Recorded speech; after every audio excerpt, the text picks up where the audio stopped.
and welcome to After Hours at the Notting Hill Bookshop, the podcast where author and bookseller come together to discuss their shared love of reading. I'm Rachel, a bookseller here at Notting Hill, and today I'm so thrilled to be joined by Sarah Anderson. Sarah, thank you so much for coming in today. Thank you for having me.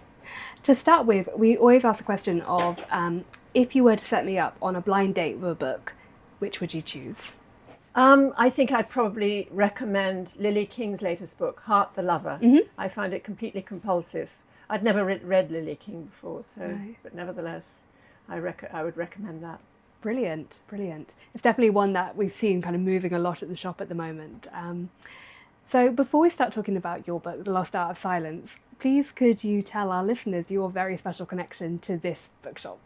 Well, I started it Yeah. in 1980. I think I started in Kensington, Right. and in 1981 or 82, I moved it here. And I lived above the shop, and I was here for 35 years. Wow. And it was called the Travel Bookshop. Mm-hmm. And I was the first person to arrange a shop under country. Right. Daunts Yes. in Marylebone followed me. Yes, yeah. But 10 years later. And it was a huge success, and it was original. And I have to say that it became more famous, as we all know, because of the film. Yeah. Nevertheless, and so now, wherever I go in the world, and I say the Travel Bookshop was my shop, people get hysterical with excitement. The amount of photographs I've had taken Wow. in strange places because of that connection. Yeah, yeah. So yeah, I mean, this is sort of my second home. Yeah, yeah. And although it's changed, the stock has changed hugely, and the shelves are still the same, so it does still feel insane. very familiar. Wow. I was wondering that when I was kind of, thinking up these questions. I wonder how much of this Well, is... most of it, I mean, these Yeah. are all original shelves. The ones directly behind you are slightly different. Oh, that's because there was a connecting door there. Yes. So That's was right. the landscape of the shop, was that quite different to today in a way, or was it? No, not at all. When I lived upstairs, there was a there was a door there. So I could literally just go Like hop through up, and yeah. pop upstairs. Yeah. Brilliant. Yeah. Yeah.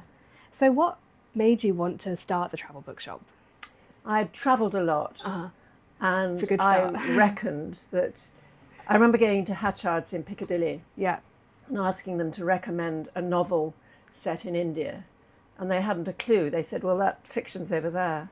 Yeah. And I thought this was a sort of seed, because I really believe that if you read fiction set in a country, you learn just as much about that country as you do by reading a guidebook. Yes. Yeah. And so I'd worked in other people's bookshops, and it was a kind of fantasy to have my own. Yes. Yeah. And actually, quite a good story is that I had lived in New York, and so I had a lot of American friends. And I went back for a holiday to America and told my friends about this idea. And they said, Sarah, that is the most wonderful idea. When you get back to England, people will say, don't do it. And it's precisely what happened. Yes. It's yeah. just the difference between American sort kind of can do. can do. And as I say, I'd worked in other bookshops, and it gave me the courage, I suppose, to start my own. Although I was green, I knew nothing about business. Yeah. But often I think that's not such a bad place to start from. Oh, yeah. With a kind of, I guess, openness and with that naivety. Exactly, and anything. yeah.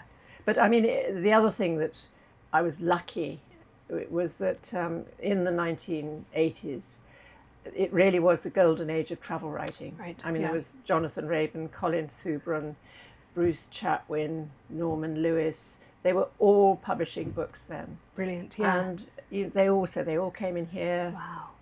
So I knew them all. So it was great. Yeah. Yeah. So I don't think we can not talk about the film, just because of the impact that it had. So how did the film become connected to the bookshop? Well, Richard Curtis, who wrote the film, lived around the corner, and he was a customer. Right. Anyway. Yeah. And I used to have a sofa here, actually. That's the sort of difference. Oh, wow. And he came in one day, and he said, I'm thinking of writing a film set in a bookshop. Can I sit and take notes? Wow. So I said yes, never thinking it would happen, because it's the kind of thing people say. And so he sat, and the whole morning he sat and took notes. And then what I just wasn't here when they came in and took a whole lot of still photographs. Right. And at that point, obviously, it was something was happening. Yeah. But I wasn't told that. And so the next thing we knew really was that they built a set to look like the shop. Was that they were filming in Portobello Road. And I'm sure you've all seen the film. Yes. There is that wonderful actual scene, actually, when the seasons change. He's walking through the market. Yes, that's very nice. Yeah. And actually, we weren't even given a credit. Really? Wow. And everyone said, oh, you must have made a lot of money. We got one bottle of champagne, as did every shop in the area. So it wasn't exactly. Yeah. But when I wrote to Richard Curtis after, when the film came out, sort of saying, I think at least you could have given us a credit. Yeah. He said, well, you are very famous. So it still would have been polite, you know. Yeah. But people say, well, that's very Hollywood. So. Yeah, yeah. And with the kind of fame that came with the film, was that fairly instantaneous, or is this something that's kind of built over time? I think it was 1999, wasn't it, the film, yes. I think. And I think it was pretty soon after that. But it's grown. Yeah. There's no question. Okay. I mean, at some point, I don't know whether it was with me, I think it must have been when James and Howard were here. It was on the Japanese tour of London. Right, okay, yeah. So Japanese coach loads used to stop outside. And I believe that sometimes there are so many people trying to get in that you have to keep people out. Yes. We have weekend queues often. Yeah. Extraordinary. Well, that didn't happen in my day. No, okay. So it was more of a... So it has built up, yeah. And did you find people, even if they were coming kind of for the film, drawn to the literature in the shop as well? And it was purely, I mean, it's completely different now because it's general. Yes, yeah. Mine was still always travel. Always travel, yeah. So different in that way. But as I say, travel in the broadest sense. Yes. Because we had fiction set in different countries. Yeah. Absolutely. A trendsetter with that one. So, talking about kind of your writing as well. So, how long were you writing alongside bookselling? Well, what happened was that my first bit of travel writing was I had a friend who was the editor of a magazine called Departures, which was an American Express gold card magazine. And they rang me up, the office rang me up and said, did I know anyone who could go on a trip on a train, a steam train that had been discovered in the jungles of Sri Lanka? Wow. And I said I'd think about it. And they said, well, the thing is that it's leaving in 3 days' time or something. And then I rang them back and I said, well, how about me? Yeah. And they said, oh, that's a good idea. And so that was my very first piece of travel writing. And after that, I got to know the editors of, the travel editors rather, of especially the Mail on Sunday and Financial Times.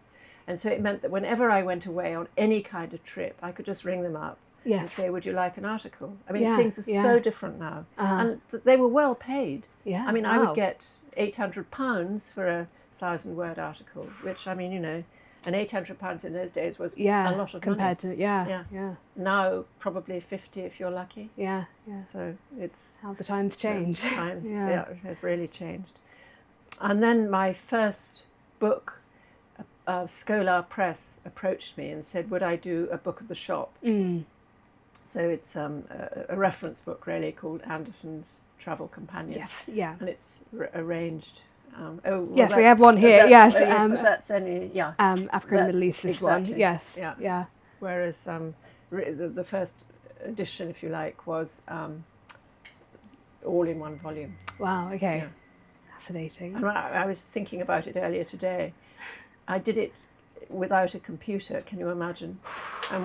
When you're moving text around, cutting and pasting, it was literally cutting and then and gluing. Oh wow! Yeah. I mean, it's extraordinary. Anyway. Yeah. So I can't I'm not even. Sure. No, I can't. Fathom that. I can't think how I could possibly have done it. I used to come downstairs before the shop opened and do it, but nevertheless, it was.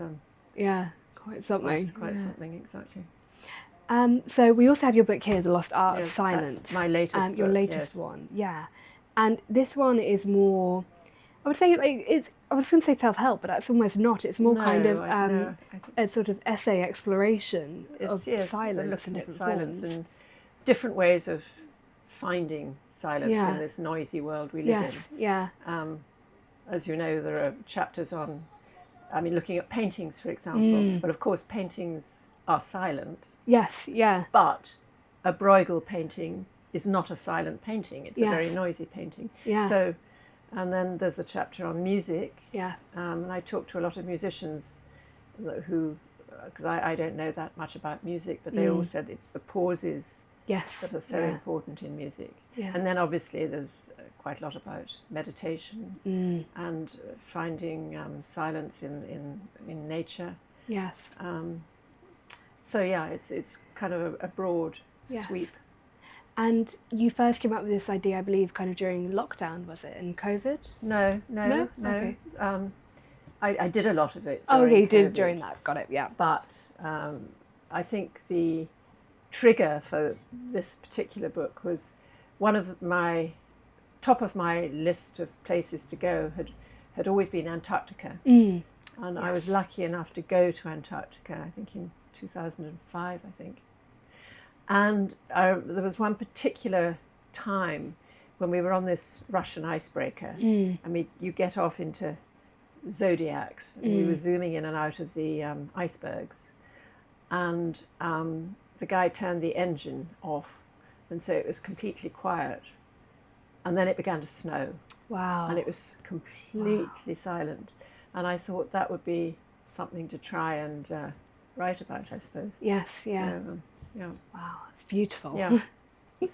In your book, you also discuss some quite kind of extreme instances of silence. So I wrote down one which is Andy Lee's and Claire's Silent Mondays. Oh, yes. Yes. Do you have any kind of advice on ways we can all incorporate kind of more silence into our lives? Well, yes. I'm not a very good example. I'm not a very silent person. But yes, you could, I don't know whether you listen to anything when you're walking down the street. All the time, yeah. There you go. Yeah. Okay, you asked me for hints as to how you could incorporate more silence. There's number one. Number one, take your earphones out. Take your earphones out, exactly. Yeah. But the trouble is, I find, there are so many things that I want to listen to. Yes, yeah. We've got too much choice nowadays, I find, on every level, every kind of area of life, frankly. And the attention span's so different as well. You kind of feel like you always have to have something engaging. I know. Do you think we've sort of, as a reaction to sort of coming into that sort of slight isolation of lockdown, do you think we've actually become a bit worse and a bit more noisy? Well, I think lockdown was quite interesting. I didn't suffer from lockdown, but I think a lot of people are still suffering from lockdown. This is different. I go once a week to a primary school to help children with reading. They're 7 years old now, I think.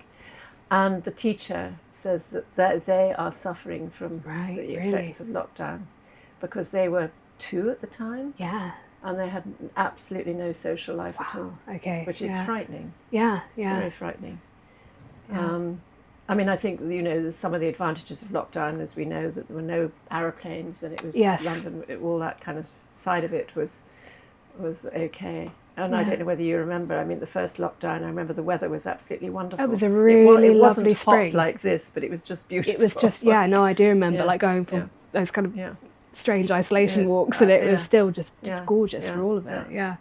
So do you have any new books in the works? Yes. What are you working on? Are you allowed to tell us? Or is that I'm working on 2 books at the moment, which is probably a mistake. One's a thriller, so it'll be my first venture into fiction, which is quite exciting, but I just must finish it. That's nearly finished, actually. And the other one is, it's to do with place. I'll just leave it at that. Okay, that's... Spirit of place.